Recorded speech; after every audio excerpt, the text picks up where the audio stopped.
इस एपिसोड के आगाज में हम देखेंगे कि रात के वक्त यीनी शहर में बुरान एक कमरे में तैयार हो रहा होता है और अपने बालों को कंघी दे रहा होता है। इसी दौरान जरकुताए कमरे के दरवाजे को ठोकर मारते हुए कमरे के अंदर दाखिल होता है। यह देखकर बुरान कहता, इजाजत लेकर आओ भाई, इजाजत लेकर। कि उसके पीछे बाकी तमाम सिपाही भी कमरे के अंदर दाखिल होते हैं और सब लोग हैरत भरी निगाहों के साथ बुरान को देखते हैं। और फिर जरकुताए पूछता, खैरियत है भाई, तुम दुल्हे लग रहे हो या कोई ऐसी बात है जो हम नहीं जानते? जिस पर बुरान पूछता, कैसा दुल्हा भाई? दुल्हे तो तुम हो, और हाँ ताज़ा दुल्हा। तुम हर एक को अपने जैसा समझ रहे हो। ये सुनकर कोनूर कहता है, नहीं भाई, तुम वाकई मुख्तलिफ लग रहे हो। जरकुताए ठीक कह रहा है। जिस पर बुरान पूछता, भाई तुम लोग क्या चाहते हो, मैं फटे कपड़े पहनकर बाहर निकल जाऊं? हाँ कोनूर। इस पर गरबूज कहता है, बिल्कुल नहीं, तुम्हें अपना ख्याल रखना चाहिए। तुम एक खूबसूरत आदमी हो, तुम्हारी शादी किसी खान की बेटी से होनी चाहिए। जरकुताए कोनूर और गरबूज की बातें सुनकर बुरान अपने जज्बात को बामुश्किल छुपा रहा होता है। और फिर जरकुताए कहता है, अगर कहो तो मैं तुम्हें मंगोली जुबान सिखा देता हूँ बुरान, तुम्हें इसकी जरूरत पेश आ सकती है। यह सुनकर बुरान हंसता है और कहता है, भाई तुम अच्छा मजाक कर लेते हो, चलो सरदार मुंतजर है, चलो। और बाहर रवाना होने लगता है तो कोनूर कहता, सरदार तो हमारा इंतजार कर रहे हैं, लगता है तुम्हारा कोई और इंतजार कर रहा है। यह सुनकर बुरान मुस्कुराता है और कहता है, अच्छा मजाक कर लेते हो भाई। और फिर जरकुताए कहता, एतराफ कर लो। जिस पर बुरान कहता, चलो जरकुताए हटो, चलो। और बाहर जाने लगता है, लेकिन जरकुताए और कोनूर उसका रास्ता रोके हुए होते हैं। लेकिन बुरान जबरदस्ती बाहर आ जाता है। और फिर गरबूज पीछे आकर कहता, भाई तुम हमें नहीं बताओगे कि किस तरह तुमने असरीगुन खातून को बचाया? ये सुनकर बुरान कहता है, भाइयों तुम्हारी बातें सुनने से बेहतर है मैं कारा एबे से डंडे खा लूं। इस पर जरकुताए कहता, आह नहीं, वह बहुत बुरा लगता है। और फिर बुरान कहता है, चलो सरदार मुंतजर है। और वहां से रवाना होने लगता है। और जैसे ही थोड़ा आगे आता है तो देखता है तो सामने से असरीगुन खातून आ रही होती है। असरीगुन को देखकर बुरान एकदम रुक जाता है और थोड़ा आगे आता है तो असरीगुन खातून भी बुरान के पास आकर खड़ी हो जाती है। और फिर जरकुताए वहां से गुजरते हुए कहता है, भाई हम दीवान में जा रहे हैं, तुम भी आ जाओ।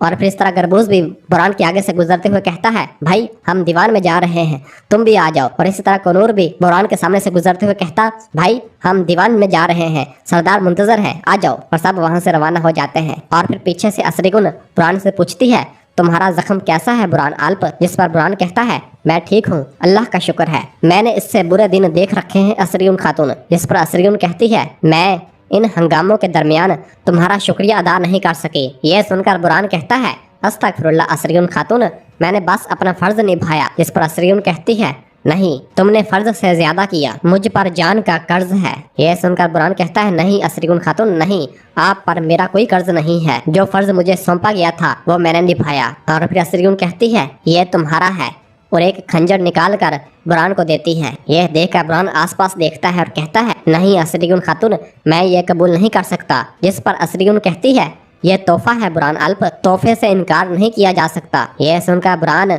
वो तोहफा ले लेता है और उस कपड़े को जैसे ही खोलता है तो उसमें खूबसूरत खंजर होता है।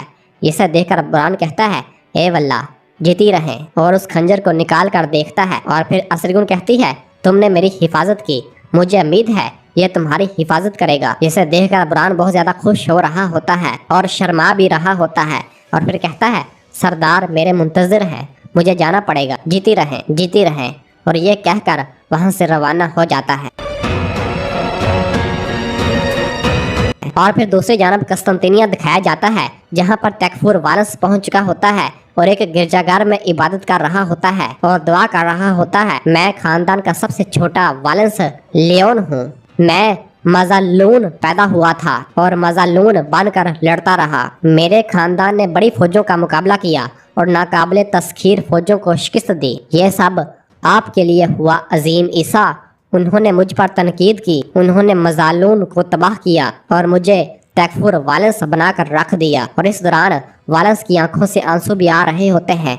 और फिर वालंस राहब से कहता है, राहब मैं दोबारा बपतस्मा लेना चाहता हूँ, कमांडर मजालून के तौर पर मैं दोबारा से जिंदा होना चाहता हूँ। यह सुनकर राहब वालंस के पास आता है तो वालंस खड़ा हो जाता है। राहब पूछता, क्या तुम ईसा को अपने रब और निजाते दहिंदा मानते हो? तो वालंस कहता है, जी। और फिर राहब कहता, यह मुकद्दस पानी तुम्हें दोबारा जिंदा कर देगा मजालून। और पानी के छींटे वालंस के ऊपर फेंकता है और कहता है, मैं तुम्हें अजीम ईसा और मुकद्दस रूह के नाम पर बपतिस्मा देता हूँ। और रस्म पूरी करने के बाद कहता है आमीन। और फिर वालंस कहता, अजीम ईसा मुझे दोबारा जिंदा करें, मुझे दोबारा जिंदा करें ताकि मैं तुर्कों के खून की नदियां बहाऊं। और फिर अपने बाजू फैलाते हुए कहता है, मैं दोबारा पैदा हो रहा हूँ, मैं दोबारा पैदा हो रहा हूँ। और फिर इधर यीनी शहर में मलहून खातून अपनी बेटी फातिमा के पास बैठी हुई होती है और उससे कह रही होती है, मेरी प्यारी बेटी, मेरी आंखों की शान, अगर तुम्हें कुछ हो जाता तो मैं क्या करती है? क्या मैं जिंदा रह पाती? जिस पर फातिमा कहती है, तो क्या होता, नया भाई आ तो रहा है, और मेरे जूते कहाँ हैं? वो आपने फेंक नहीं दिए? ये सुनकर मलहून कहती है, बिल्कुल भी नहीं। कि इसी दौरान उस्मान साहब फातिमा के लिए नए जूते लेकर कमरे के अंदर दाखिल होते हैं और कहते हैं, या फिर इनकी बात कर रही हो? फातिमा कहती, हाँ इन्हीं की बात कर रही हूँ उस्मान साहब, क्या आपने छत से उतारे हैं? इस पर उस्मान साहब कहते हैं, नहीं बिल्कुल नहीं, मैंने ये तुम्हारे लिए बनाए हैं, लेकिन अगर तुम मेरे साथ खाने पर नहीं आओगी मैं ये तुम्हें नहीं दूंगा। और वो जूते जमीन पर रख देते हैं।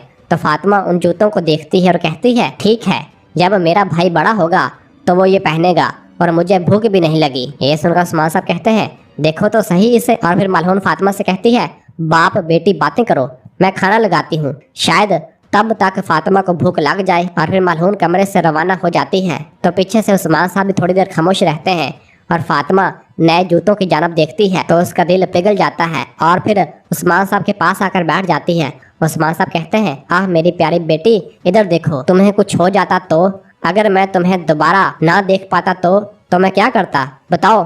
फातिमा कहती, आप वैसे कब मुझे देखते हैं उस्मान साहब? अपने सिपाहियों को देखते हैं, दुश्मनों को भी हमसे ज्यादा देखते हैं, या जंगों पर होते हैं या जंगों की तैयारियों पर। क्या हमेशा उस्मान साहब रहेंगे या हमारे बाबा भी बनकर दिखाएंगे? और रोने लग जाती है। तो उस्मान साहब फातिमा को सीने से लगाते हैं और कहते हैं, इधर आओ मेरी बेटी, मैं तुम्हारा बाबा हूँ, यकीनन बाबा हूँ। जब वक्त आएगा तो उस्मान साहब बनूंगा और जब वक्त आएगा तो सरदार बाबा बनूंगा। इस पर फातिमा रोते हुए कहती है, मैं बहुत डर गई थी बाबा, बहुत डर गई थी। और अपने बाबा के सीने से लग जाती है और कहती है, मैं अपने बाबा को पास देखना चाहती हूँ। तो उस्मान साहब कहते हैं, प्यारी प्यारी, तुम जानती हो मैं तुम्हें ज्यादा वक्त नहीं देख पाता ताकि तुम्हारे बच्चे एक अजीम रियासत में पैदा हों, वरना मैं हमेशा तुम्हें ही देखना चाहता हूँ। लेकिन तुम्हें ये जानने की जरूरत है कि हम अपने लिए नहीं जीते, हमारा मकसद अलाए कलमतुल्लाह है, हमारा मकसद उम्मत का मकसद है। इसी वजह से हमारे दिलों में घर वालों और बच्चों की हसरत रहती है और ये हमारा बहुत बड़ा इम्तिहान है। तो फातिमा पूछती, आपको हम याद आते हैं?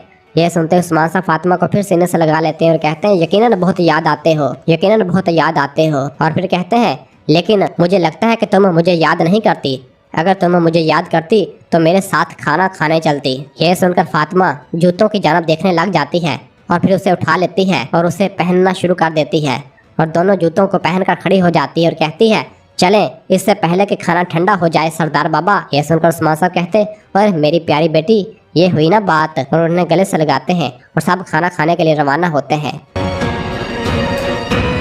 और फिर इधर सरदारी कमरे में सब लोग खाने के दस्तरखान पर बैठे हुए होते हैं और उस्मान साहब का इंतजार कर रहे होते हैं। और मलहून कहती है, आह मेरी फातिमा, अब वो अपने बाबा की मौजूदगी का खूब फायदा उठा रही है। तो आयशा कहती, क्यों नहीं उठाएगी?